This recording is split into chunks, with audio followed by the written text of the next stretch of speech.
आपण पुन्हा एकदा लाईव्ह येतो मित्रांनो. आपल्यासोबत आहेत वडगाव बुद्रुकचे सुपुत्र आणि कबड्डी खेळाडू, शिवाय राष्ट्रीय पंच आणि स्पर्धांचे आयोजक म्हणून मोठ्या मोठ्या असं एक विविधांगी व्यक्तिमत्व आपल्याला आज मुलाखतीसाठी लाभलं आहे, अंकुश मोरे साहेब. आणि त्यांना आपण बोलता करण्याचा प्रयत्न करतो आहे. पहिला भाग मुलाखतीचा वेळ असतो तो संपल्यामुळे पहिला भाग प्रसिद्ध आपण केला आहे. हा दुसरा पार्ट आपण सुरू करतो आहे. खूप थोडा वेळ आपण त्यांच्याशी बोलण्याचा प्रयत्न करूया. मला माहिती आहे प्रत्येकाला आपापले जे काही प्रोग्राम्स असतात म्हणून आपण, किंवा IPL सारखी स्पर्धा सुरू आहे म्हणून, तरी देखील आपण इथे उपस्थित राहून जे चांगलं ऐकण्याचा प्रयत्न करत आहे, आम्हाला जे मार्गदर्शन करत आहे, आपल्या सर्वांचे पुन्हा एकदा आभार मानतो. सर्व मान्यवर जॉईन होतात. साळुंके सर देखील आलेले आहेत. स्वागत आहे आपलं दुसऱ्या भागामध्ये. आपण लगेच दुसऱ्या भागाला सुरुवात करायची आहे. मोरे साहेब, आपण जर मला ऐकत असाल तर रिक्वेस्ट पाठवली तरी चालेल. Yes, thank you.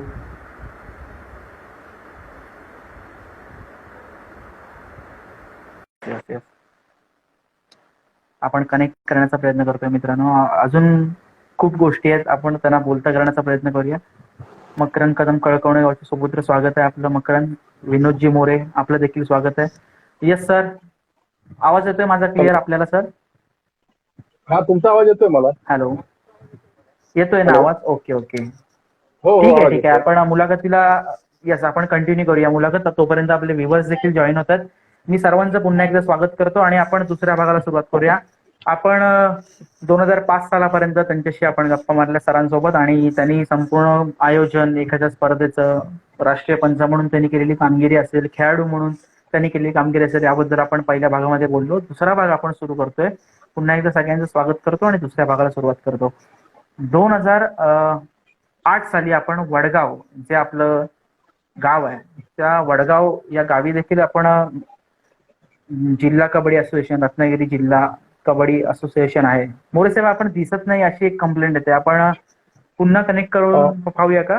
स्क्रीनवर आपण दिसत नाहीयेत त्यामुळे. स्क्रीनवर दिसत नाही. अच्छा, एकच मिनिट सर. हा, हरकत नाही हरकत नाही. दिसतंय. येस मित्रांनो, आपण पुन्हा कनेक्ट करण्याचा प्रयत्न करूया.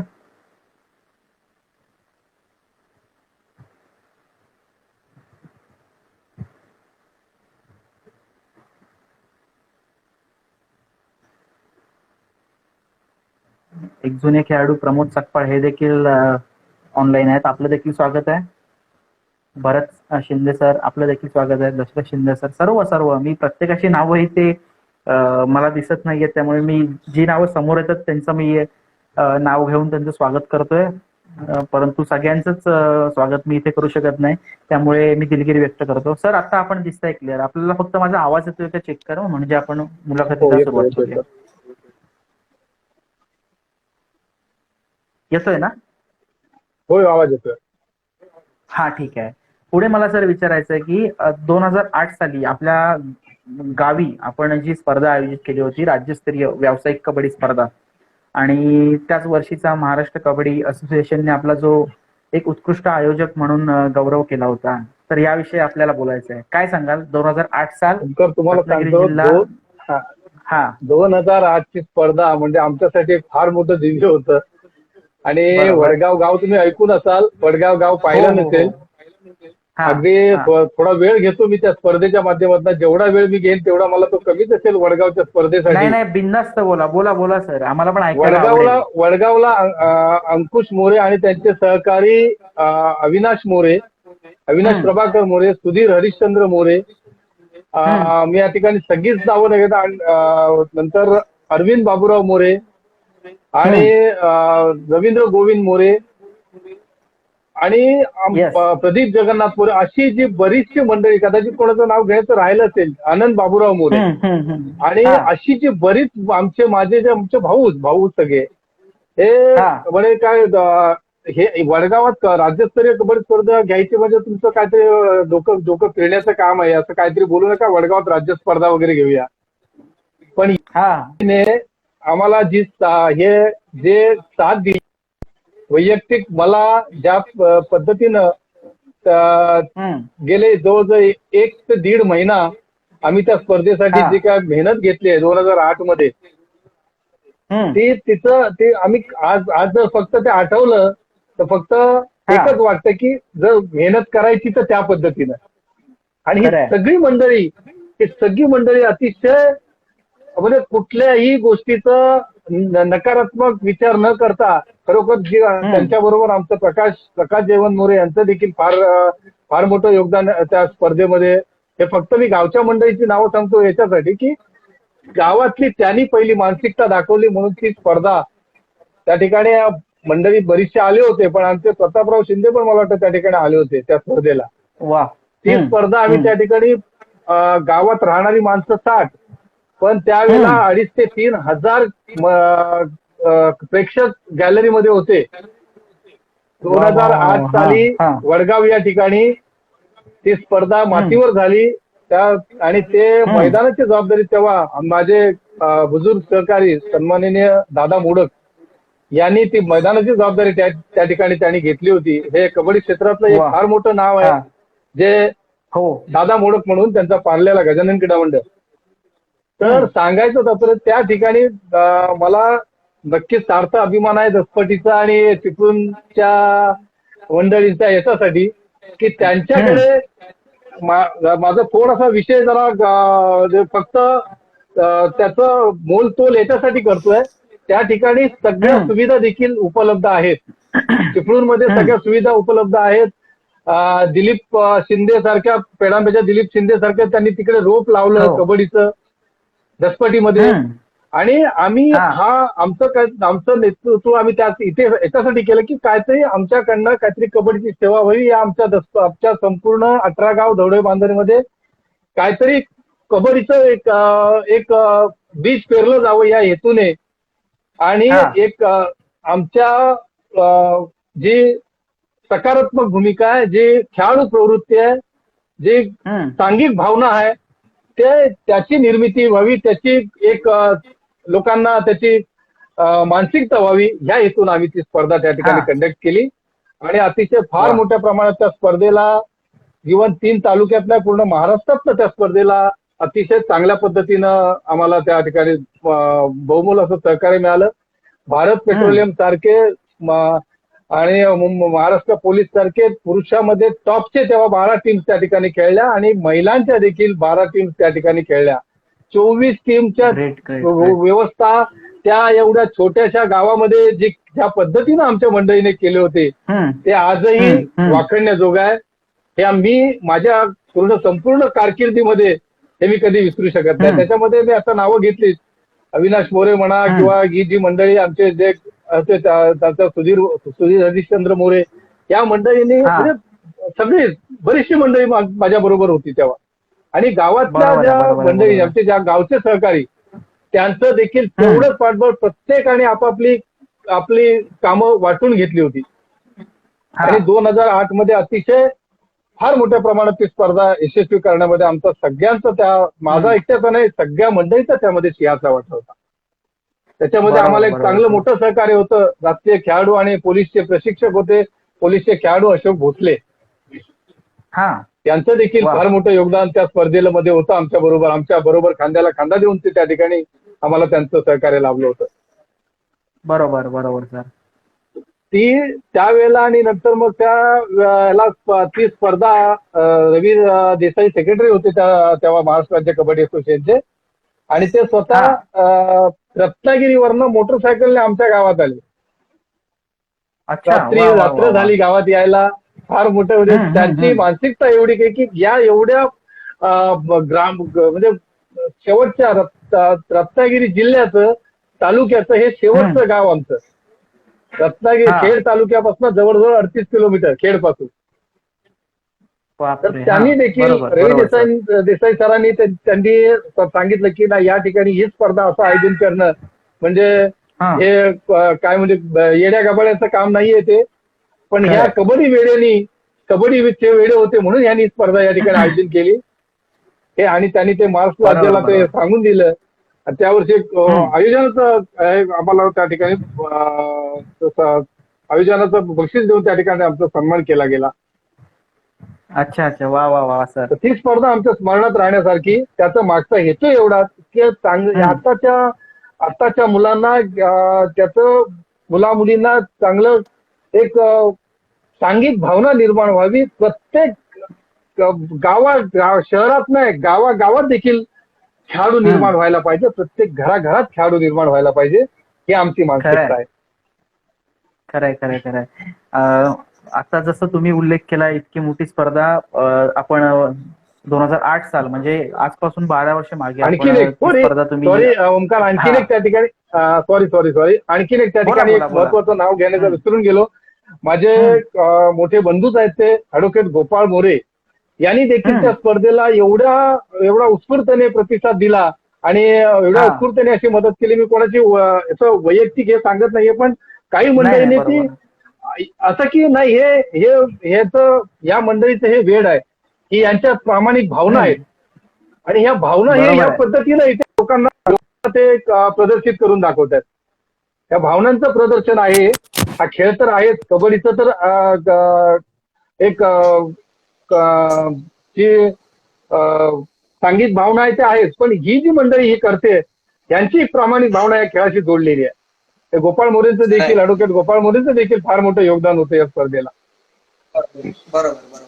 सॉरी सर, जितकी नावं तुम्ही घ्याल तितकी कमी आहेत, कारण जसं तुम्ही सांगितलं की 60 कुटुंबांचं गाव आणि इतक्या लोकांचं सगळं व्यवस्था त्या स्पर्धेत, म्हणजे आजपासून 12 वर्ष मागे म्हणतोय मी, ते करणं आणि ती स्पर्धा मोठ्या मोठ्या संघ तिथे उपस्थित राहून ते खेळवणं, परत त्यात आपण ठिकाण सांगताय त्यानुसार ते त्या खेड बॉर्डर किंवा चिपळूण पासून थोडस दूर, खेड पासून थोडस दूर, इतक्या मोठ्या म्हणजे आपण डेअरिंग म्हणायला लागेल, इतकं मोठं डेअरिंग आपण तुम्ही केलं त्यावेळी आणि ती स्पर्धा निश्चितच त्या लेवलला तुम्ही पार काढून दाखवली आणि म्हणूनच कुठेतरी असोसिएशनने तुम्हाला आयोजनाचा जो पुरस्कार दिला तो योग्य दिला, असं म्हणजे एक चांगली पोचपावती तुमच्या त्या कष्टाची दिली म्हणायला हरकत नाही.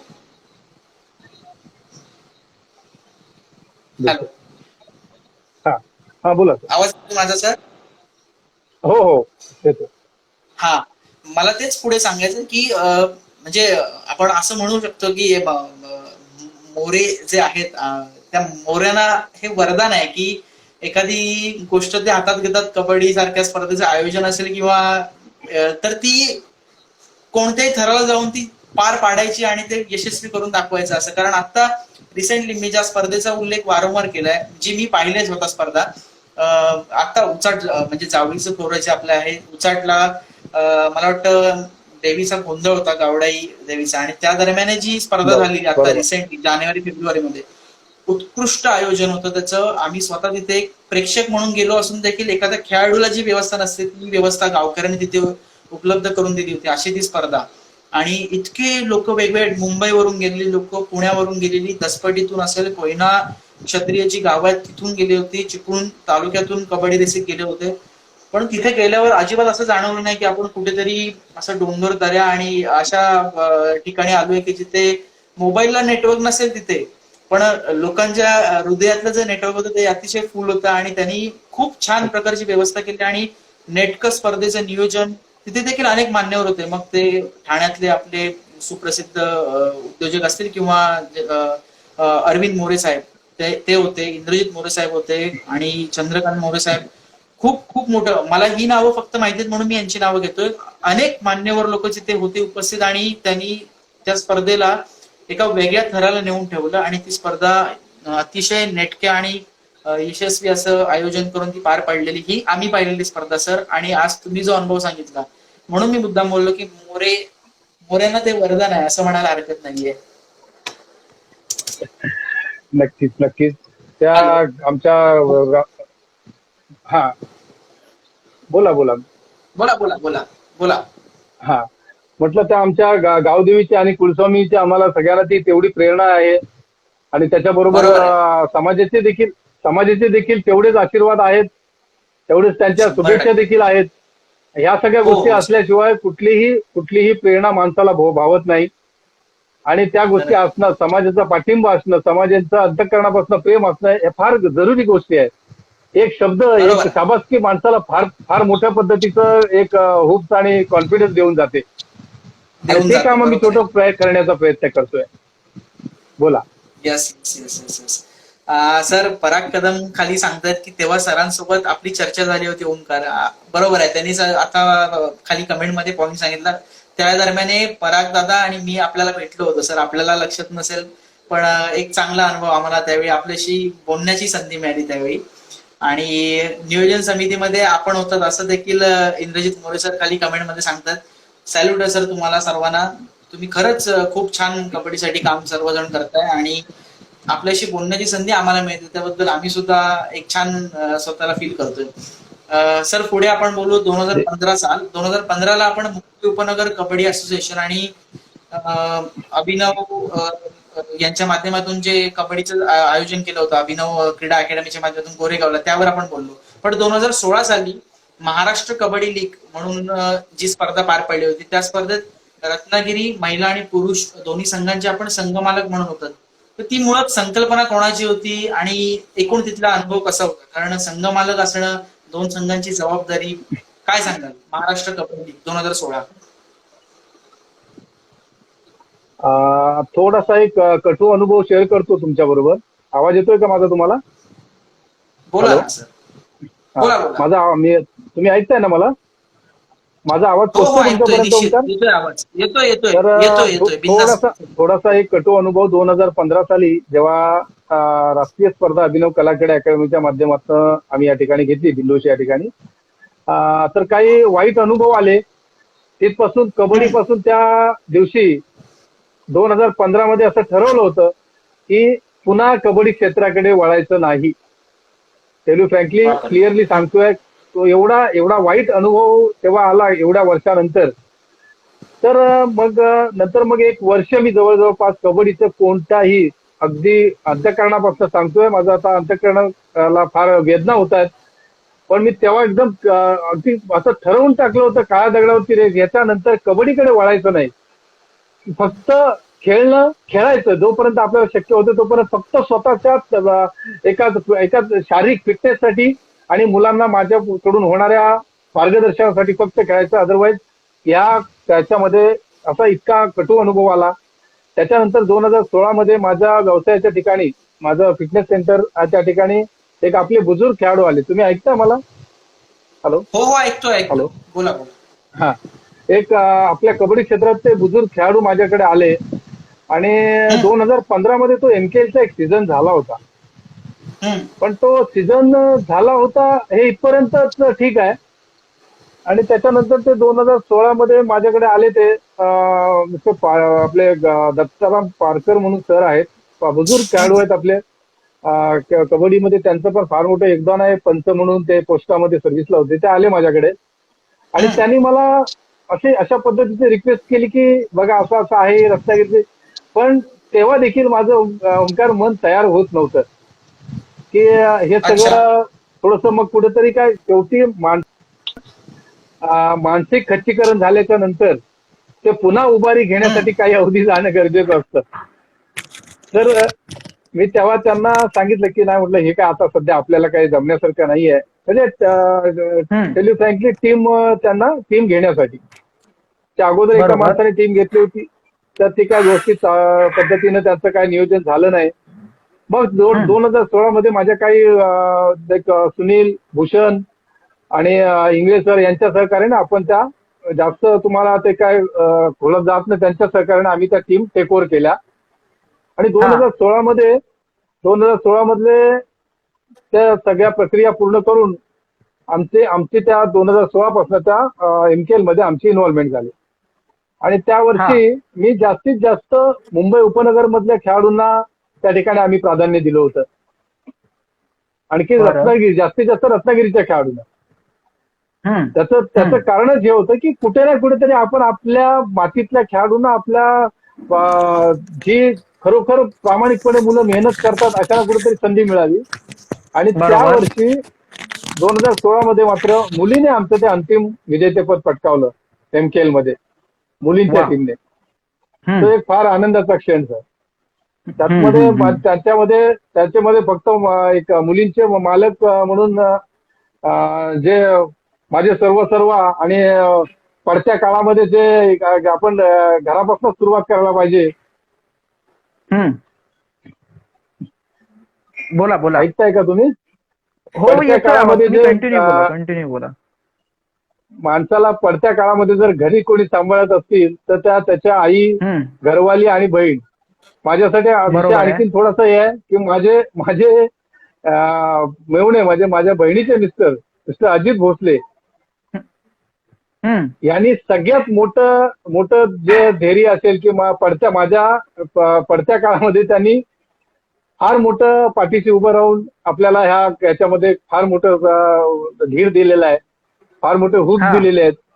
आणि ते हा. टीम त्यांनी माझी भाची रेणुका भोसले यांनी हा. त्या टीम मध्ये मग शेअर केला आणि ती टीम आपल्याकडे ठेवली आपण दोन्ही टीम. हम्म, तर हम्म, आजही त्या हम्म. टीम आपल्याकडेच आहेत. मुलं आणि मुलींच्या भविष्यात कधी एमकेएल होईल निश्चितच हम्म. होणार. तेव्हा आमचे राज्याचे सेक्रेटरी सन्माननीय अस्वत पाटील, आता जे त्या ठिकाणी असलेले सचिन भोसले, ही मंडळी हा. प्रामाणिकपणे त्यासाठी प्रयत्न करत आहेत की तो लवकरात लवकर हे कोरोनाचं संकट दूर झाल्याच्या नंतर ती स्पर्धा नक्कीच होणार आणि फार मोठ्या प्रमाणात होणार आहे. बरोबर बरोबर सर. अशी खरंय, अपेक्षा आपण खरंय. करूया आणि आशा नक्कीच बाळगूया. बरोबर हा. बरोबर. चांगलं सांगताय तुम्ही सर. ती एमकेएल झाली आणि त्यानंतर 2018ला पुन्हा मला वाटतं महामुंबई कबड्डी लीग MMKL सुद्धा कांदिवली येथे झाली होती, बरोबर?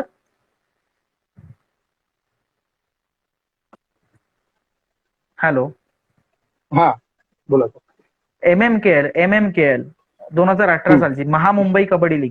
आपण मुंबई कबड्डी लीग बद्दल बोललो, पण महामुंबई कबड्डी लीग सुद्धा, कारण एक फोटो मी मला वाटतं आजच शेअर केला आपला, त्यात आपला सत्कार होताना दिसतोय त्या व्यासपीठावर महामुंबई कबड्डी लीगच्या.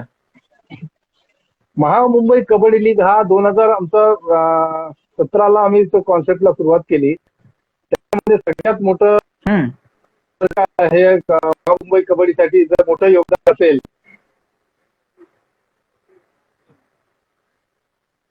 बोला बोला, येतं ऐकायला. सलग बोला, सलग बोला. हा तर त्याच्यामध्ये जर मोठं योगदान असेल तर आमचे छत्रपती अवॉर्ड विजेते रवी करमरकर सर, हा. नंतर आमचे संजय कांबळे, भूषण म्हात्रे आणि मिस्टर अशोक जाधव आणि आमच्या ललिता भोसले मॅडम, या मंडळीने आम्हाला दादा मोडक या मंडळीने फार मोठं या कबड्डी स्पर्धेमध्ये पिकअप घेण्यासाठी किंवा ती यशस्वी होण्यासाठी फार मोठं सहकार्य आहे यांचं. आणि हा कॉन्सेप्ट मात्र मी तयार केला होता. त्याच्यामध्ये आमच्या माजरेकर सरांचं पण फार योगदान आहे. मुंबई उपनगरचे जे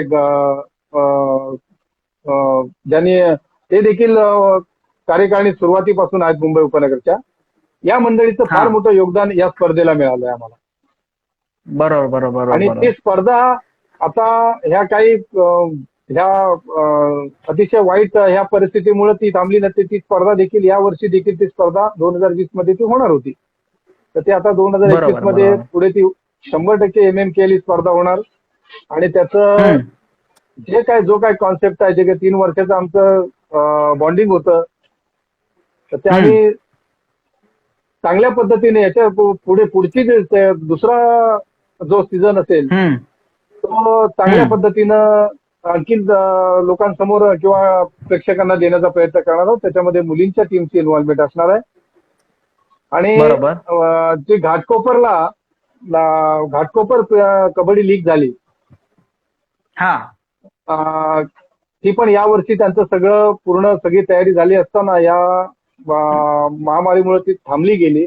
त्याच्यामध्ये देखील आमच्या संघाने, तुम्ही कदाचित विचारणार असाल, राजे चंद्रराव मोरे या संघाने, राजे चंद्रराव वॉरियर्स संघाने अंतिम विजेतेपद पटकावले त्या स्पर्धेमध्ये. कारण खाली प्रेक्षकांच्या देखील जे आपल्याला ऐकतायत त्यांच्या देखील कमेंट भरपूर होत्या या विषयी. मी तुम्हाला निश्चित विचारणार होतो, पण आपण आता उल्लेख करताय, आपणच सांगा, तो एक अनुभव सांगा. बरोबर. ही स्पर्धा देखील अतिशय चांगल्या पद्धतीनं स्पर्धा कंडक्ट केली जाते. ते सन्माननीय जंगम सर आहेत घाटकोपरचे लीगचे, त्या ठिकाणची पण देखील बरीचशी मंडळी आहे घाटकोपर मधली, अतिशय चांगल्या पद्धतीनं ती स्पर्धेचं नियोजन करतात. आणि जो काय एरिया विभागवारी ते स्पर्धा घेतात, विभागातले खेळाडू घेतात. यावर्षी त्यांनी उपनगरचं पूर्ण हे परिसर घेतला होता, उपनगरच्या परिसरामध्ये खेळाडू घेतले होते. परंतु हा. काही ह्या अतिशय वाईट परिस्थितीमुळे ते ह्यावेळेस तिथे होऊ शकले नाही. हा. तर त्यांचा देखील हा एक उपक्रम आम्हाला भावलेला उपक्रम आहे, खूप चांगला आहे. आणि आमचे वा वा. राजे चंद्रराव मोरे ही टीम कायम त्या त्या लीग मध्ये कायमस्वरूपी खेळत राहणार आहे. ते आमच्या अच्छा अच्छा अच्छा. आडगाव राव परिवार, आडगाव मोरे परिवार आहे, त्यांची हा. एक ती पूर्ण ताकदीनिशी या सगळ्यामध्ये त्यांची इन्व्हॉल्वमेंट आहे. वा वा वा सर, त्याच्यामध्ये छान अनुभव त्याच्यामध्ये सांगताय तुम्ही. बरोबर बरोबर. हम्म. बोला सर. बोला बोला बोला. आता आडगाव परिवाराचा उल्लेख केला याच्यासाठी की आडगाव मध्ये आता तुमची एक स्पर्धा जी आता 2019 मध्ये झाली, त्या हा. स्पर्धेचं देखील फार मोठं आव्हान आमच्या मंडळीने त्याच्यात विशेष करून मी अगदी सन्मानाने त्या मंडळीचं अंतःकरणापासून त्यांची हे उच्चार करू इच्छितो. आमच्या जे आडगाव मोरे परिवाराचे जे देवी कुंभाळचं या संस्थेचे अध्यक्ष आहेत भाऊराव मोरे, हा. पोलीस अधिकारी प्रशांतराव मोरे, पत्रकार विनोदराव मोरे, ही जी मंडळी आहे, या मंडळींनी या स्पर्धेसाठी जे आपलं फक्त स्पर्धेसाठी नाही, सामाजिक भावना म्हणून जे आपलं जे काय कर्तव्य निभावलंय, याला या माझ्या एवढ्या वर्षाच्या क्रीडा कारकिर्दीमध्ये मी तोड नाहीये त्याला. ही जी मंडळी बरोबर आहे एवढी बरोबर आहे या बरोबर आहे. विभागासाठी आणि या संस्थेसाठी, संस्थेच्या कार्यासाठी, संस्थेच्या एक विकासासाठी अक्षरशः म्हणजे त्यांनी स्वतःला आपल्याला अगदी पूर्णपणे भावून घेतलेला आहे. आमचे बरोबर. आडगाव असल्या कारणानं आमचे आडगाव म्हणजे फारच म्हणजे शहरापासून लांब असल्या कारणानं बऱ्याचशा अडचणींना आम्हाला सामोरं जावं लागतं. बरोबर आहे. परंतु ही जी आमची मंडळी आहे ती त्यांना मला आमच्या त्या आडगाव विभागातील 18 गाव विभागातील खेड तालुक्यातील, मंडणगड तालुक्यातील, चिपळूण तालुक्यातील, दापोली तालुक्यातील मंडळींना असं सांगणं की या एवढ्या मागास म्हणजे मी तर मागासलोच म्हणून आम्ही, कारण आमच्यासाठी बाकी कोणी काय तसा मी त्या विषयामध्ये जात नाहीये. राजकारण हे आमच्या रक्तात नाहीये. पण जे काय समाजाची जे ज्यांना काळजी असते, समाजसेवक म्हणून स्वतःला म्हणतात, त्यांनी त्या आमच्या विभागासाठी कोणत्याही प्रकारचे आम्हाला तशी विकासाच्या माध्यमातून आम्हाला प्रेरणा दिलेली नाहीये. निश्चित सर, निश्चित. आपल्या युवा मनातली पिढीला खंत प्रेरणा आपण दिलेली बोलून नाहीये. दाखवताय. बरोबर आहे बरोबर. पण या माध्यमातून ही मुलाखत पुढे आपण युट्यूब किंवा अनेक प्रसार माध्यमावर प्रसिद्ध करणार आहोत. सर, आपलं जी मनातली खंत आपण बोलून दाखवले, कुठेतरी जे प्रतिनिधी असतात, लोकप्रतिनिधी म्हणून आपण, समाज प्रतिनिधी असतात, आपल्यासारख्या माणसाची ही एक सामान्य माणूस म्हणून आपण बोलू, ही जी खंत आहे, एक नागरिक म्हणून प्रत्येकाला वाटत असते की माझं गाव माझ्या घरापर्यंत, माझ्या गावापर्यंत अनेक ज्या सुखसोयी आहेत, सुविधा आहेत, त्या पोहोचाव्यात. तर या माध्यमातून आपण ही देखील अपेक्षा करायला हरकत नाही सर, आपलं म्हणणं हे, आपलं गाऱ्हाणं त्या मंडळींच्या कानावर जाईल आणि कुठेतरी त्यातनं चांगलं काहीतरी घडेल आणि त्या सोयी सुविधा आपल्यापर्यंत पोहोचतील अशी अपेक्षा करायला हरकत नाही साहेब. पुढे मला विचारायचं आहे की जे आपण आपल्या संस्थेच्या माध्यमातून जे काम सुरू केलं होतं अभिनव क्रीडा मंडळाच्या माध्यमातून, तर एकूण त्याचं स्ट्रक्चर आपण जे सांगितलं, आज प्रेझेंट सिच्युएशनला कोण कोण कसं कसं काम आपल्या संस्थेच्या माध्यमातून करतंय, तिथे कसं चालतंय काम? माफ करा, मध्ये एक शब्द अटकला, मला कळलं नाही पुन्हा, सॉरी. हा, मी पुन्हा प्रश्न विचारतो. आडगाव मोरे यांची आपण जी स्पर्धा ही पूर्ण उत्कृष्ट अशी पार पडली, आपण आता अनुभव सांगितला, आपल्या मनातली खंत देखील आपण बोलून दाखवली की दुर्गम भाग आहे थोडा, अजून तितक्याशा सोयी सुविधा आपल्या गावांपर्यंत अजून पोहोचत नाहीयेत. तर मी हेच अपेक्षा व्यक्त केली की पुढे जे समाज प्रतिनिधी असतात, लोकप्रतिनिधी असतात, यांच्या कानापर्यंत आपलं गाऱ्हाणं पोहोचेल आपल्या माध्यमातून, या मुलाखतीच्या, आणि कुठेतरी त्यातनं चांगल्या गोष्टी भविष्यामध्ये घडतील अशी आपण अपेक्षा ठेवूया, असं मी बोललो. आणि पुढे आपल्याला विचारलं की आपल्या जी आपली संस्था आहे अभिनव क्रीडा मंडळ, या संस्थेचं एकूण स्ट्रक्चर कसं आहे आणि त्या संस्थेच्या आता करंट त्याची सिच्युएशन काय आहे, कसं काम सुरू आहे संस्थेचं, कोण कोण मान्यवर काम करतायत, याबद्दल थोडी माहिती जर आता तरुण खेळाडूंना दिलीत तर त्यांना देखील समजा एखादा खेळाडू असतो ज्याला एक व्यासपीठ हवं असतं खेळण्यासाठी, आपलं स्वतःला सिद्ध करण्यासाठी, तर अभिनव क्रीडा मंडळ जे आपलं आहे ते त्याच्यासाठी योग्य ठरू शकतं. या अनुषंगाने मी हा प्रश्न विचारतोय की आत्ताच सध्याची परिस्थिती काय आहे? अभिनव क्रीडा मंडळ ही संपूर्ण गेल्या 82 पासून सातत्याने उपनगरमध्ये कार्यरत आहे. तर त्याच्या हो. प्रत्येक टीम सब ज्युनियर पासून सिनियर पर्यंत खेळत आहेत. हो. त्याची प्रमुख भूमिका आणि प्रमुख बाजू ही वैयक्तिक मोठं कोणतं हे न सांगता ही संपूर्णतः माझ्या खांद्यावरच आहे. आणि ती मी 1982 पासून ती पेळत 86 पासून ती पेळतोय. दुसरा भाग की बरोबर. आज खेळाडू तयार करत असताना किंवा त्यांच्या बाकीच्या होप्स त्यांचा कॉन्फिडन्स वाढवत असताना मी माझा एक अनुभव सांगतो माझ्या खेळाडूचा तुम्हाला. ओंकार, कदाचित त्याचं कुणातलाही माझं मन दुखवण्याची प्रामाणिक इच्छा नाहीये. एक माझ्या संघाचा खेळाडू 2004 साधारण 3-4 ची गोष्ट, सॉरी 8 ची गोष्ट आहे, 7-8 ची. राजू लोहार म्हणून माझ्या संघाचा खेळाडू, एक अतिशय चांगला खेळाडू तयार झाला होता. मी त्यांना तुम्हाला सांगतो, तो जर खेळाडू त्या पद्धतीनं देवाने त्याला काही गोष्टी जर का पूर्ण साथ मिळाल्या असतील, त्याने तेवढं स्ट्रगल केलं असतं, तर त्याला मी त्याच्यामध्ये ह्या हिंदुस्थानाच्या ते जो राकेश कुमार म्हणून जो खेळाडू होता, त्याच्या त्याच्या सुरुवातीच्या खेळाला मी त्याच्यामध्ये राकेश कुमार मी पाहत होतो. आपले आता राकेश कुमार मी त्या खेळाडूमध्ये पाहत होतो जेव्हा त्या खेळाडूची सुरुवात होती. तर एक खंतेची गोष्ट आहे की त्याची मुंबई उपनगरच्या संघातनं सिलेक्शन झाली होती. तो खेळाडू सिलेक्ट झाला होता. अरे भास्कर या ठिकाणी राज्य अजिंक्य स्पर्धा होती आणि तो संघात होता. तेव्हा मला कुणाचंही मन दुखवण्याचं किंवा कुठं पण एखादा प्रशिक्षक, जेव्हा एखादा शिक्षक मनापासून त्या खेळाडूंवर आपला जीव ओततो आणि त्यांच्या भविष्यामध्ये कुठेतरी जरा अडचणी येतात. आम्ही हारणारे नाहीये, आम्ही कधी हरलो नाहीये, मानसिकतेने हरलो नाही, मॅचेस हरलो असेल पण मानसिकता आमची कधी हरली नाही. सांगायचं तात्पर्य माझं एवढंच आहे ओंकार, की त्या वर्षी त्या खेळाडूला संधी तर मिळाली. संधीचं त्याने त्या ठिकाणी मिळालेल्या संधीचं 3 ते 4 मिनिटात त्याने सोनं देखील केलं. परंतु भविष्यात नंतर त्या खेळाडूवर मला ते फार मोठे ते एक दुःख आहे, फार मोठं की त्याला त्या खेळाडूला भविष्यात कंटिन्यू 3 वर्ष संघातनं घेऊन गेले पण त्याला एकही त्या खेळाडूला संधी दिली गेली नाहीये. बापरे. फार मोठी खंत आहे माझी ती. मी कोणावरही कुठल्याही माझे प्रशिक्षकाला एक नजर हवी असते की आपण कुठल्या खेळाडू, तो कोणाचा खेळाडू आहे, तो कुठल्या संघात खेळतो, तो कुठल्या जिल्ह्यातला आहे किंवा कुठल्या संघातला हे न पाहता आपण जो खेळाडू आहे त्या खेळाडूचं गुण, खेळाडूची जी कुवत आहे, मानसिकता आहे, खेळाडूची शारीरिक क्षमता आहे, ह्या गोष्टी ओळखणं फार गरजेचं आहे. हे मी गेल्या जे काय 25-30 वर्षामध्ये मी 35-1 वर्षात जे प्रशिक्षण देतोय किंवा खेळाडूंची मानसिकता ओळखतोय, हा मला एक फार मोठा त्या वेळेला लागलेला शॉक म्हणायला हरकत नाही.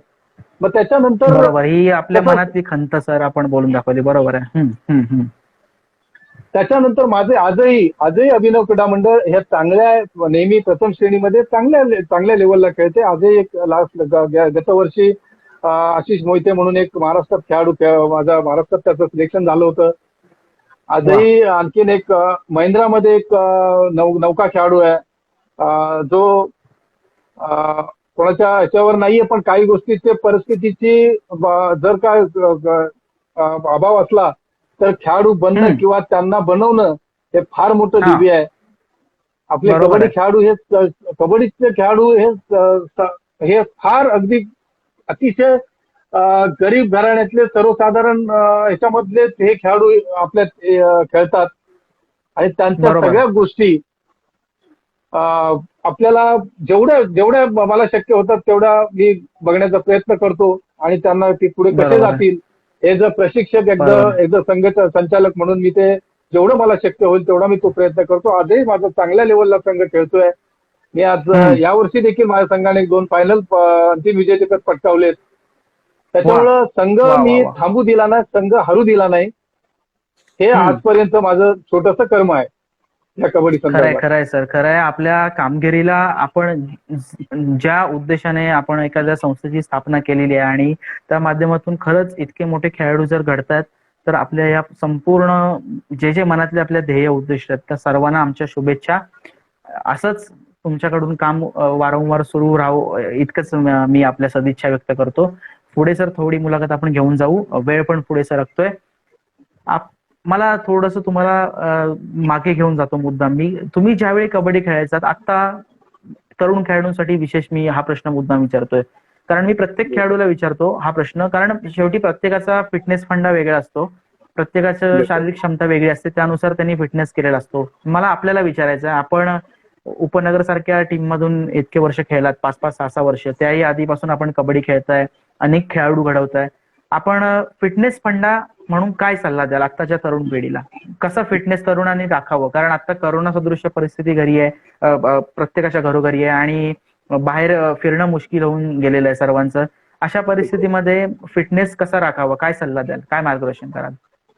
मगाशी तुम्ही म्हटल्याप्रमाणे प्रत्येक घराघरात, हिंदुस्थानच्या प्रत्येक घराघरात खेळाडू तयार व्हायला पाहिजे ओंकार. आणि फिटनेस म्हणजे फार मोठं काही तसं फक्त डोक्यात आणि मनात जर ठेवलं तर ते फिटनेस हा आपोआप तयार होतो. फिटनेस हा फार मोठं, जसे आपली जी जुनी मंडळी आहे त्यावेळेला त्यांचं काय एसी फिटनेस नव्हते, मोठ्या व्यायामशाळा नव्हत्या. हे स्वतःच्या जे रेग्युलर जे एक्सरसाइज आहेत, व्यवस्थित पद्धतीने खाणं, व्यसन आधी न जाणं, व्यवस्थित पद्धतीने खाणं. मी जास्त काय उल्लेख करत नाहीये, आताची मुलं फार हुशार आहेत, पण त्यांची हुशारी त्यांनी आपलं शरीर, जे शरीर आहे ते शरीर योग्य पद्धतीनं काम करेल, योग्य पद्धतीनं राहील, याची काळजी घेणं गरजेचं आहे. फिटनेस हा भाग आहे, फिटनेस तर पाहिजेच. फिटनेस शिवाय तुम्ही कुठलाही, इव्हन ना, जर तुमचे शारीरिक कमतरता असेल तर 1000 पद्धतीच्या व्याधी आपल्याला गळतात. मग तुम्ही तो व्यावसायिक असू द्या, नोकरीवाला असू द्या, आणखीन कुठल्या ह्याच्यामध्ये असू द्या, तर जर का शरीर आणि मन हे जर दोन गोष्टी जर आपल्या कक्षेत असतील, आपल्याप्रमाणे जर चालतील, तर आपण आयुष्यात खूप काही करू शकतो. आणि खेळाडूला फिटनेसची फार गरज आहे. तुम्ही आताच्या मुलांना सांगायची ओंकार गरज नाहीये, पण ते त्या गोष्टीकडे पुन्हा एकदा सांगतो, महाराष्ट्रातले खेळाडू जर काय मोजके जर सोडले तर आजही त्या गोष्टीकडे तेवढ्या आपुलकीनं, तेवढ्या आत्मीयतेनं लक्ष देत नाहीयेत. त्या खेळाडूंचा फिटनेस तुम्ही हरियाणा त्या साईडच्या खेळाडूचा बघा की ते फक्त काय म्हणे त्यांच्याकडे अकॅडमी काही म्हणजे ज्याला करणं आहे तो अगदी. अशोक शिंदेना अकॅडमी नव्हती, अशोक शिंदेना कुठल्या मोठी फिटनेस सेंटर नव्हते, कुठले मोठे कोचेस नव्हते, पण अशोक शिंदेसारखा खेळाडू कुठल्या पद्धतीने तयार झालाय हे तुम्हाला त्या गोष्टीचं अवगत आहे. एवढा मोठा खेळाडू अशोक शिंदेसारखा खेळाडू या आतापर्यंत, मी कबड्डी क्षेत्रात आतापर्यंत गेल्या 40 वर्षात त्यांच्यासारखा खेळ कुठल्या खेळाडूचा पाहिला नाहीये. म्हणून मी त्यांना नेहमी कबड्डीचे बादशाह मधू पाटील झाले, पण कबड्डीचा शहनशाह अशोक पाटील आहे, अशोक शिंदे आहे. तर सांगायला तात्पर्य एवढंच की खेळाडूने आपली जी पॉवर आहे, आपली जी बुद्धी आहे, आपली जी आत्मीयता आहे, ती त्यांनी वाहून घेतलं पाहिजे. आता ती परिस्थिती नाही राहिली. आज आमच्या वेळेचा थोडासा काळ, भले 30 वर्षापूर्वीचा काळ फार फार वेगळा होता ओंकार. आम्हाला स्वतःच सगळ्या घरचं जबाबदाऱ्या सांभाळून ह्या सगळ्या गोष्टीमध्ये आवड आपली जी आहे ते पोसायची होती, लक्ष द्यायचं होतं किंवा ती आत्मसात करायची होती. आताची परिस्थिती तशी नाही राहिली आहे. आताच सगळ्या पद्धतीचं जे काय खरोखर जे खेळाडू आहेत त्यांना मॅक्झिमम मुलांना सगळ्या पद्धतीचं प्रोत्साहन म्हणा किंवा बाकीच्या ज्या गोष्टी आहेत त्याची फॅसिलिटी, त्याची पूर्तता होते आणि त्यांनी त्याचा योग्य फायदा घेतला पाहिजे. मोबाईलचा वापर आणि मोबाईलचा कामापुरता वापर केला पाहिजे. मोबाईलचं नो डाऊट की आता हे मोबाईलची जी सगळं जाळं पसरलेलं आहे तर चांगल्या गोष्टीसाठी वापरा, जरूर वापरा, पण ते 8 तास 10 तास मोबाईलवर राहणं हे सगळ्याच गोष्टीला शारीरिक कमजोरी करण्यासाठी हे फार मोठं साधन आहे. कृपया खेळाडूंना बरोबर माझी आहे. एक विनंती आहे की त्यांनी आपला फिटनेसवर प्रॉपर लक्ष देऊन आपण आपलं ध्येय उद्दिष्ट मात्र डोळ्यासमोर ठेवणं गरजेचं आहे. तरच बरोबर त्यांचं बरोबर सर. यश त्यांच्या पायाशी आहे. अदरवाईज निश्चित फक्त सर, निश्चित. मी मोठ्या एका मोठ्या खेळाडूचा मुलगा आहे, मी मोठ्या नेत्याचा मुलगा आहे, मी मोठ्या आणखीन व्यावसायिकाचा मुलगा आहे म्हणून मी मोठा खेळाडू बरोबर आहे असं नाही. बरोबर आहे. खेळाडूला ही बरोबर आहे, त्याची बरोबर आहे कुवत सर. दाखवावीच लागते. नेत्याचा मुलगा खरंय. नेता होऊ शकतो, डॉक्टरचा मुलगा डॉक्टरचा होण्याचा प्रयत्न करतो, ऍक्टरचा मुलगा ऍक्टर होतो, परंतु खेळाडूचा मुलगा खेळाडू होईल असं काही अगदी निश्चितता बरोबर आहे नाही आहे. सर. खरंय खरंय कारण खरंय. त्यांना त्यांची जी काय आत्मीयता आहे ती आणि ती काय मेहनत आहे ती करण्याची बरोबर. कदाचित तयारी नसते. मी बरोबर सगळ्यांबद्दल आहे, नाही बरोबर. म्हणत आहे, पण जे काही बरोबर आहे, बरोबर आज आमचे जे डोळ्यासमोर खेळाडू आहेत त्यांची मुलं ते खेळाडू Yes. झाले नाहीत याचं देखील खंत आहे. बरोबर आहे, बरोबर आहे सर. जे जे तुम्ही आता सांगताय, मी मुद्दाम तुम्हाला का विचारलं, मी प्रत्येक जे मान्यवर असतात त्यांना हा प्रश्न विचारतो, कारण प्रत्येकाचे विचार वेगळे असतात, प्रत्येकाचे पॉइंट ऑफ व्ह्यू वेगळे असतात, म्हणून तुम्हाला विचारलं. आणि तुम्ही अतिशय मोजक्या शब्दामध्ये जे कान टोचणं म्हणतात ना सोनाराने, ते तुम्ही केलंय. फक्त म्हणजे फिटनेस या विषयावर किती बोलू तेवढं कमी आहे, पण तुम्ही जे आता सांगितलंय मोजक्या शब्दात जे सांगितलं, निश्चित आपलं म्हणणं मनावर घेतील जे तरुण खेळाडू आहेत म्हणून आपण, किंवा फक्त खेळाडूच नाही तर जे क्रीडा रसिक आहेत त्यांनी सुद्धा फिटनेसकडे तितकंच लक्ष देणं गरजेचं आहे. आणि त्या अनुषंगाने आपल्याकडे बघून पुढे कामगिरी चालू ठेवतील आपल्या, असं म्हणायला हरकत नाही. सर, पुढे मला विचारायचं आहे की दसपटी आणि कोयना क्षत्रिय समाज या ज्या संघटना आहेत किंवा या ज्या संस्था आहेत, हा जो विभाग आहे, यांच्या माध्यमातून जे कबड्डी स्पर्धांचं आयोजन होतं त्याविषयी आपलं काय मत आहे? काही अनुभव जर शेअर केलेत तरी चालतील अगदी थोड्या वेळामध्ये. दसपटी म्हणा किंवा कोयना प्रकल्प या विभागात म्हणा, हे शहरापासून अतिशय फार जवळची गावं आहेत किंवा ज्या गावांमध्ये नियोजन केलं जातं ते शहरी भागापासून फार जवळ आहेत. आणि फक्त नुसतं जवळ आहेत म्हणून नाही सांगत, पण त्या ठिकाणी या समाजातल्या खेळणारे खेळाडू, जुने कार्यकर्ते किंवा याचे प्रामाणिकपणाने सहकार्य करणारे जे काही व्यक्ती आहेत, हॅलो, त्यांचा जो हातभार आहे, त्यांची जी याला पाठिंबा आहे हा चांगल्या पद्धतीने त्यांना मिळतो आणि त्यांचं आयोजन फार उत्तम प्रकारे होतं. आणि तिथपासून ती जी त्यांची जी प्रेरणा आहे ती यांना पोषक ठरते आणि खूप फार चांगल्या पद्धतीने नियोजन होतं. त्या ठिकाणी दसपटीमध्ये माझ्या माध्यमातून छोटीशी स्पर्धा घेतली गेली होती. शिरगावला राज्य स्पर्धा घेतली गेली होती, सांघिक म्हणजे संघ होती त्या ठिकाणी. आणि मग त्याच्यानंतर देखील चांगल्या मोठ्या स्पर्धा झाल्या दसपटीत. पण एक शिरगाव गावात एक छोटीशी स्पर्धा मी माझ्या जे अनिल शिंदे म्हणून आहेत व्यावसायिक, रमेश शिंदे होते, ते एक्सपर्ट झाले, एक मोठे व्यावसायिक होते. ती एक चांगली स्पर्धा त्यांनी त्या ठिकाणी त्या राज्य स्पर्धेची सुरुवात त्या स्पर्धेपासून झाली होती. त्याच्यानंतर फार मोठ्या स्पर्धा नियोजन केल्या गेल्या प्रतापरावांच्या पुढाकाराने आणि बाकीची मंडळी आहेत, दशरथराव आहेत, अशोकराव आहेत, त्यांच्या माध्यमातून मोठ्या स्पर्धा नियोजन केलं गेलं. त्या स्पर्धेला तिथे पुन्हा एकदा म्हणजे सांगू इच्छितो की मी त्या स्पर्धेत खेळलो, आजही 2020 पर्यंत खेळतोय. त्या स्पर्धेत दिलीप शिंदे, अंकुशराव खेळतात, अंकुश मोरे खेळतात म्हणून दिलीप शिंदे समोरून दसपटीच्या संघटना खेळले होते. आणि पुन्हा एकदा त्या दसपटी विभागामध्ये त्या खेळाडूचं किंवा त्या माणसाचं पुन्हा एकदा मी या ठिकाणी त्यांना मानवंदना देऊ इच्छितो की त्याच्या फक्त आवडीमुळं, त्याच्या फक्त जो स्वभाव होता, खेळाडूचं जे प्रेम होतं त्याच्यासाठी त्यांनी त्या पूर्ण दसपटीमध्ये कबड्डी रोवण्याचं काम हे दिलीप शिंदेने केलं. खरंय. दिलीप काकांबद्दल जितकं बोलू तेवढं कमी आहे. कधीही व्यासपीठावर न आलेला माणूस, पण व्यासपीठाखाली जे मैदान असतं त्या मैदानावर मात्र राज्य करणारा माणूस आपण म्हणू. खेळाडू म्हणून राज्य करणारच, परंतु मैदानाची जी व्यवस्था असते, ते मैदान, त्याची निगा कशी राखावी, एखादा सामना होऊन गेल्यानंतर परत पूर्ण दुसऱ्या सामन्यासाठी ते कसं सज्ज करावं, ही एक म्हणजे, आणि समोर हजारो प्रेक्षक, त्यांना कधीही त्यात कमीपणा वाटला नाही. उलट ते मैदान माझी प्रॉपर्टी आहे हा एवढा हक्काने ते त्या मैदानावर वावरले. आणि म्हणजे खऱ्या अर्थाने श्वास, कबड्डी आपण जे म्हणतो, ध्यास आणि श्वास, ते जगले, कबड्डी म्हणून जगले. आणि आपलं बॅड लक म्हणून आपण तेच आपलं एक बॅड लक म्हणू आपण की कबड्डीच्या बिलकुल, मैदानावरच त्यांनी नक्की. अखेरचा श्वास त्यांनी घेतला, पण ऐकलं. त्यांनी एक स्वतःला एक सिद्ध करून ठेवलं की बाबा खऱ्या अर्थाने मी कबड्डीचा सेवक होतो आणि कबड्डीसाठीच जगलो, कबड्डीसाठीच मी मरण पत्करलं.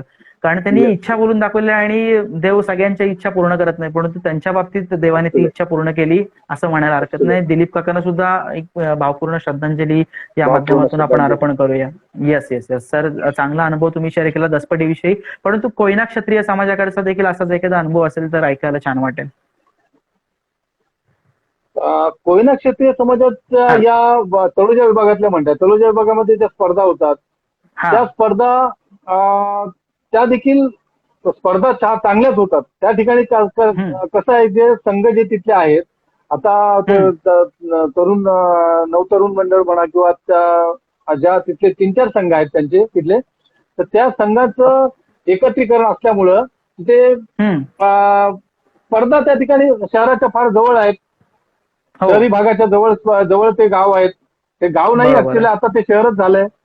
तर त्यांनी हो. देखील मध्ये एक लीग त्यांनी अतिशय सुंदर प्रकारे त्यांनी त्या लीगचं आयोजन केलं होतं.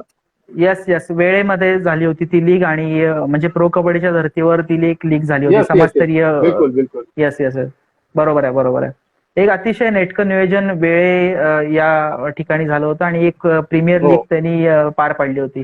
खूप छान काम कबड्डीचं दोन्ही क्षेत्रामध्ये सुरू आहे म्हणून आपलं याविषयी मत मी मागवलं. थँक्यू सो मच सर, आपण आपल्या आठवणी सांगितल्या. पुढे मला विचारायचं आहे की एक खेळाडू म्हणून किंवा एक प्रशिक्षक, खेळाडू आणि पंच म्हणून कधी आपल्याला मैदानावर कधी शिस्तभंगाच्या प्रसंगाला कधी सामोरं जावं लागलं का, समोरच्या खेळाडूने किंवा आपल्या टीमकडून कधीतरी खेळताना शिस्त भंग होते खेळाडूकडून, तर असा कुठला प्रसंग आहे का आणि खेळाडूंनी काय करावं जेणेकरून मैदानावर शिस्त कायम राहील, काय मार्गदर्शन करावं यावर? खेळाडू म्हटलं की थोडासा त्या हो. सामन्यापुरता म्हणा किंवा त्या वेळेवरचा थोडस ते शारीरिक आणि मानसिक दोन्हीही त्या खेळाडूवर तणाव पण असतो आणि ते शारीरिक गरमी असते, अगदी क्लिअर फ्रँकली सांगतो. त्याच्यामुळं खेळाडू जो काय आहे तो त्यांना जर का एक तर हरत आल्यावर, हरण्याची बाजू आल्यावर किंवा त्यांना निर्णय न पटल्यामुळं असं ही बाजू ही बऱ्यापैकी होते, बऱ्याच वेळेला होते. कदाचित आमच्याकडनं देखील आमच्या आयुष्यात झाली असेल, असं नाही म्हणता येणार. पण त्या ठिकाणी म्हणजे चूक झालेली आहे ती मान्य करायला काही त्याच्यामध्ये कुठली मोठी कमतरता नाही वाटू द्यावी. कमीपणा नाही, बरोबर आहे. पुढे कधीतरी परत ती चूक होऊ नये.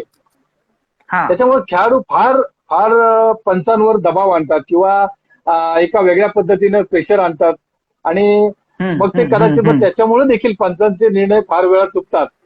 कदाचित ते खेळाडूंच्या दबावामुळेच हे त्यांचे निर्णय चुकतात, हे माझ्या बऱ्याच वेळा निदर्शनास आलेलं आहे. तर खेळाडूंनी संयम ठेवला पाहिजे. खेळाडूचा ज्या नियम आहेत, जे खेळाचे नियम आहेत ते पाळत असताना आपण शिस्तीचा भंग होणार नाही असं केलं पाहिजे. कायम त्यांनी आपला ज्या काही चुकीच्या गोष्टी आहेत त्याच्यावर अंकुश ठेवला पाहिजे. त्या कुठेही त्या मैदानात त्या चौकटीमध्ये दिसला नाही पाहिजे. शिस्त हा खेळाचा फार मोठा भाग आहे. आपण बाकीचे खेळ पण पाहता एका छोट्या गोष्टीसाठी त्यांना त्या पद्धतीनं त्यांना मानधन मिळतं, त्यांना हजारो रुपये, लाखो रुपये दंड आकारण्यात येतो. कबड्डीत पैसे आता मिळायला लागलेत, आता मोठ्या खेळाडूंना पैसे मिळायला लागलेत. तर तो त्या पैशाचा भाग नाही आहे, तर त्यांनी शिस्त आणि जी सांघिक भावना आहे ती मात्र खेळाडूने कायम जोपासली पाहिजे. कारण कबड्डी हा खेळ हा या मातीची प्रामाणिकपणे अस्तित्व जपणारा खेळ आहे, नाळ जोडलेला खेळ आहे. त्याच्यामुळे तिथे कुठल्याही पद्धतीचं एक वेगळं लोकांच्या बघणाऱ्यांच्या मनात एक वेगळं तिकडचं वातावरण, कधी चुकीचं वातावरण दिसता कामा नये असं एक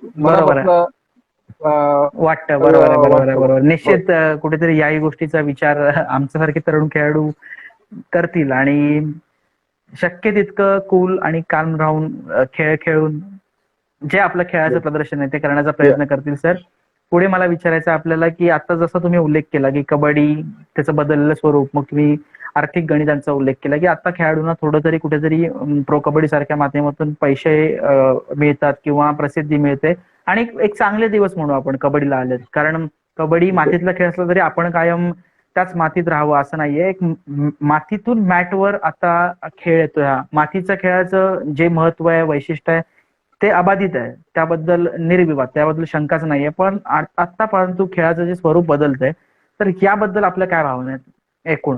प्रो कबड्डी सारखी स्पर्धा आता आली, अनेक खेळाडूंना संधी मिळते, काय आपण सांगाल?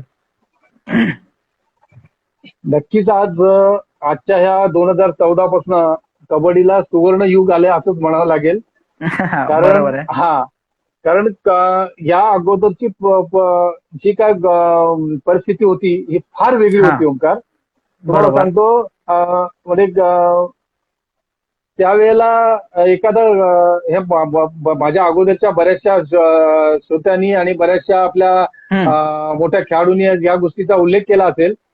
पण आज जरी कबड्डीला सुवर्ण दिवस आले असले तरी देखील जे मातीतलं जे आज तुम्ही हे हा जे त्या चॅनेलच्या मार्फत जे सुरू केलंय मातीतलं मोती, खऱ्या खेळाडूंची जो अभाव आहे तो आज देखील या महाराष्ट्राला आणि या हिंदुस्थानाला आहे. याचं कारण सांगतो तुम्हाला की तो खेळाडू एखादा मोठा खेळाडू झाला, त्याला सातत्याने 3-4 वर्ष एखाद्या टीम मध्ये घेतलं गेलं, त्याच्यानंतर त्याची खेळत असलेली संस्था, त्याचा खेळत असलेल्या गावाचं त्याचं अस्तित्व, त्याच्या गावातलं, त्याच्या शहरातलं, त्याच्या समाजातलं त्याचं कितपर्यंत त्याचं योगदान आहे या गोष्टीकडे पण त्यांनी अगदी बरोबर सर, तुम्ही चांगल्या मुद्द्याला हात घातला सर आपण. बरोबर आहे. त्याच्यामुळं अशा खेळाडूंना आपली पहिली जी माती आहे, आपला पहिला जो अस्तित्व, आपला जो पहिला त्या ठिकाणीहून आपण संघर्ष केला आणि इथपर्यंत पोहोचलो, याच्या अस्तित्वाची जाण असायला पाहिजे असं मला अंतःकरणापासून वाटतं. आणि त्या खेळाडूने आपल्या मागे होणाऱ्या उगवत्या खेळाडूंना, ज्यांची खरोखर या परिस्थितीची काही खेळाडूंना अशी अवस्था आहे की फ्रँकली की त्यांना डाईट वगैरे तर सोडा, काही खेळाडू असे आहेत आजही की त्यांना प्रॉपर 2 वेळचं पोटभर जेवण देखील मिळतं, ही परिस्थिती आज देखील आहे. हे मी माझ्या स्वतःच्या नजरेने पाहिलंय, स्वतःच्या नजरेने ऐकलंय, स्वतःच्या कानाने ऐकलंय, मी नजरेने पाहिलंय. तरी देखील ते खेळाडूंची आत्मीयता आहे, खेळाडूंचा प्रामाणिकपणा आहे त्या खेळाची की ते खेळू इच्छितात. तर अशा मुलांसाठी देखील आपण आपलं योगदान असणं, हे मी असं नाही म्हणत की अमुक माणसाने एवढं केलं पाहिजे, अमुक माणसाने तेवढं केलं पाहिजे, पण असं या समाजातील माणसांनी, या समाजातील श्रोत्यांनी, या समाजातील दात्यांनी अशा खेळाडूंचा एक नक्कीच त्यांना त्यांच्यासाठी सहकार्याची भूमिका असली पाहिजे असं माझं प्रामाणिक मत आहे. निश्चित सर, बरोबर आहे सर. मी यालाच जोडून आपल्याला प्रश्न विचारतो, आपल्या मनात काय योजना आहेत पुढे भविष्यात खेळाडूंसाठी, तरुण खेळाडूंसाठी? आपण काय करू इच्छिता? ओंकार, एक मनातल्या प्रश्नाला म्हणजे आता काही प्रक्रिया सुरू होतील अशाला तुम्ही हात घातलेला आहात, तर मी नक्कीच तुमच्याबरोबर तो शेअर करू इच्छितो. आणि त्याच्यासाठी देखील मला हे आमचे आडगाव जी संस्था आहे, कुंभारज देवी संस्था आहे, त्या संस्थेमधले मी मगाशी नावं घेतली, प्रशांत मोरे, विनोद मोरे, या मंडळींनी अतिशय प्रामाणिकपणे मला जे काय मी त्यांच्याकडे एक विषय मांडला होता त्याच्यामध्ये त्यांनी पूर्णत्व आणि भरपूर अशा पद्धतीनं, चांगल्या पद्धतीनं तन मन आणि धन असं लावून अशा पद्धतीने सरकार ठरवलंय आपण पुढच्या 2 ते 3 वर्षामध्ये खेड तालुक्यामध्ये एक सुसज्ज अशी एक कला क्रीडा अकॅडमी असेल. राजे चंद्रराव मोरे या नावाची एक सुसज्ज अकॅडमी पुढच्या 2 ते 3 वर्षात आपण सुरू करतोय. आणि त्याच्या पूर्वतयारीला आम्ही सुरुवात केलेली आहे.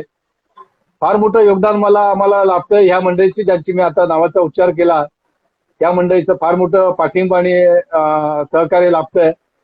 आणि बाकीच्या तर समाजात फार मोठी मंडळी आहेत. एक साधारण 3 एकर मध्ये आपण कला क्रीडा अकॅडमीचं, स्पोर्ट्स अकॅडमीचं प्रोव्हिजन खूप काही वर्षामध्ये करतोय. खूप आणि हीच आमचं योगदान असेल डोळ्यासमोर ठेवलंय. वा. आणि आमचं छोटंसं योगदान नक्कीच या एवढ्या वर्षामध्ये दिलेलं एक छोटंसं योगदान असेल आमचं, असं मला वाटतंय. आणि ते बरोबर. लवकरात लवकर पूर्णत्वास येईल. निश्चित सर. आम्ही शुभेच्छा बाकीचे सर्व समाजाच्या वतीने आपल्याला देतो. लवकरात लवकर आपल्या मनातल्या या ज्या योजना आहेत त्या तिथे प्रत्यक्षात सुरुवात झाल्या आपण म्हणताय, परंतु प्रत्यक्षात तिथे एकदा सुरू व्हावं आणि आपल्या माध्यमातून अनेक खेळाडू घडण्यासाठी तिथे एक सुरुवात चांगली होऊ दे अशी एक अपेक्षा आपण व्यक्त करू आई रामवर्धनीला, कुलस्वामींना. आणि खरंच इतकं मोठं स्वप्न, इतकं मोठं ध्येय डोळ्यासमोर ठेवून तुम्ही कामाला सुरुवात केली तर त्यात निश्चितच यश मिळेल. आणि प्रांजळ कबुली मी देतो की मानलं पाहिजे आपल्या समाजासाठी काहीतरी करून ठेवण्याची जी तुमची जी वृत्ती आहे ती, म्हणजे मग ते अभिनव क्रीडा प्रशिक्षण केंद्र किंवा संघ चालू करणं असेल किंवा आता खेड तालुक्यामध्ये जे आपलं ध्येय उद्दिष्ट आहे पुढे की बाबा असं असं मला पुढच्या 2-3 वर्षामध्ये करायचं आहे, खूप मोठी गोष्ट आहे सर. कारण स्वतः खेळाडू होणं खूप वेगळी गोष्ट आणि अनेक खेळाडू तयार करणं ही खूप वेगळी गोष्ट आहे. आपण दोन्ही कामं अतिशय चोखपणे पार पाडताय, आम्हाला आपला अभिमान आहे सर. मी पुढे रॅपिड फायर क्वेश्चन कडे वळणार आहे. आपण तयार आहात का? रॅपिड फायर मध्ये मी आपल्याला मोजकेच 4-5 प्रश्न विचारेन ज्याचे आपण एक शब्दामध्ये उत्तर द्यायचं आहे. आपण तयार आहात? ओके, बिलकुल. येस. मला विचारायला आपल्याला आवडेल आपला सगळ्यात आवडता खेळाडू कोणता आहे? कारण मी प्रत्येकाला हा प्रश्न विचारतो, जे प्रश्न आमचे कॉमन आहेत, कारण प्रत्येकाचे वेगवेगळी मतं असतात, प्रत्येकाचा वेगळा खेळाडू असतो, म्हणून मी आपल्याला हा प्रश्न पुन्हा विचारतोय. आपला आवडता खेळाडू कोणता? खेळ अशोक शिंदे. ओळी, अशोक शिंदे ओळी. वा. अशोक शिंदे ओळी. कोणकोणत्या मैदानावर आपण जे खेळले असाल त्यातलं आपलं आवडतं मैदान कोणतं जिथे खेळताना कायम आपल्याला आनंद वाटला किंवा छान वाटलं? मालाड एक मधील असतं ना आपल्या हृदयाजवळचं मैदान. मालाड मधील एक ताई जाधव म्हणून त्यांची एक टुर्नामेंट होती, त्या ठिकाणचं मैदान. त्या ठिकाणी मी 7.25 फूट खेळाडू हा प्रभाकर शिंदे 7.25 फूट खेळाडू त्याचे 11 अँकल होल्ड केले एका मॅच मध्ये. ते माझं सगळ्यात आवडतं खेळ. 11 अँकल होल्ड केले. वा वा, खूप छान. शिंदे, प्रभाकर शिंदे यांचे प्रज्ञा क्रीडा मंडळ आणि भैरवनाथ क्रीडा मंडळामधून ते आवडतं मैदान माझं. Okay okay sir. कोणकोणत्या खेळाडूंसोबत आपण जे खेळलात ना त्यापैकी सगळ्यात आव्हानात्मक खेळाडू कोणता वाटला? कठीण खेळाडू? Ramchandra Hule. Ramchandra Hule. Okay okay sir. Okay. म्हणजे आणि बोला बोला बोला बोला बोला. त्यांचा अगदी थोडक्यात उच्चार करतो की त्या रामचंद्र हुले हे महाराष्ट्राचे ते नेतृत्व केलंय. जे ताकद म्हणतात ना, ताकद, ते त्या ताकदीला त्यांचा आपण म्हणजे आताच्या खेळाडूंमध्ये त्यांच्या ताकदीला म्हणजे उपमाच देऊ शकत नाही, एवढंच सांगतो. वा वा वा वा वा वा, खूप खूप छान सर. याशिवाय पुढे विचारायला आवडेल मला, सर्वात आव्हानात्मक संघ कोणता वाटला आपल्याला? आपण ज्या संघांसोबत भिडलात मैदानामध्ये, एखादा संघ वाटतो ना कठीण आहे, यांच्यासोबत खेळताना थोडं अधिक स्ट्रगल करावं लागतं, असा एखादा संघ आठवतोय का? हो, ब गटात खेळत असताना कोवळी क्रीडा मंडळ होतं. फार मोठी टीम होती, चांगली टीम होती. आणि नंतर प्रथम श्रेणीमध्ये आव्हानात्मक असं काय कुठं बहुतेक संघांना आपण केलं, एक स्वस्तिक क्रीडा मंडळ होतं. Okay okay okay okay, great sir, great. छान उत्तर दिलीत सर, पटापट उत्तर दिलीत आपण. मला पुढे तुम्हाला विचारायचं, आता रॅपिड फायर संपूया आपण, आणि पुढे मला विचारायचं आहे की प्रत्येक खेळाडूच्या मनातला मी ड्रीम 7 संघ विचारतो, आपल्याला देखील विचारतो. मला 7 खेळाडूंची नावं सांगा. तुमचा स्वप्नवत 7 खेळाडूंचा संच कोणता असेल? ड्रीम 7 टीम तुमची. म्हणजे भविष्यात म्हणताय की कसं काय, झालेल्या खेळाडूंपैकी? ऑल टाइम झालेल्या, आता खेळणाऱ्या सगळ्यांना सामील करून जर 7 खेळाडू निवडायचे असतील ड्रीम 7, तर तुम्ही तो संघ कसा निवडाल? म्हणजे आता खेळतायत त्यांच्या संदर्भात म्हणताय की होऊन गेलेले खेळाडू? तुम्हाला पूर्ण ती मुभा तुमच्याकडे आहे. तुम्ही ज्यांच्यासोबत खेळलात त्यांची पण नावं चालतील, त्यामध्ये आत्ताचे खेळाडू जर तुम्हाला कोण इन्क्लूड 1-2 करायचे असले त्यांची पण नावं चालतील. अच्छा. आपल्या कोयना विभागामध्ये एक अनिल कदम म्हणून नावाचे खेळाडू होते. त्यांच्यासारखे अनिल कदमासारखा खेळाडू मी, जसं अशोक शिंदे सारखा खेळाडू त्यांची खेळाची कला पण जशी पूर्ण जगात नाही पाहिली, तसा अनिल कदम सारखा खेळाडूंची कला देखील संपूर्ण जगात नाही पाहिजे. जगातले बरोबर, खेळाडू बरोबर, पाहतोय बरोबर. आपण आता. हा सर सर सर सर थोडं थांबवतो सॉरी, एक्स्ट्रीमली सॉरी. मला वेळ संपत असल्याची एक सूचना दिसते वर. आपण एक 5 मिनिटाचं सेशन लगेच सुरू करूया, त्यामध्ये आपण हा प्रश्न कव्हर करून मुलाखत थांबूया. लगेच भेटूया. 5 मिनिटाचं सेशन असेल आपलं तिसरं. Sorry sir. ओके.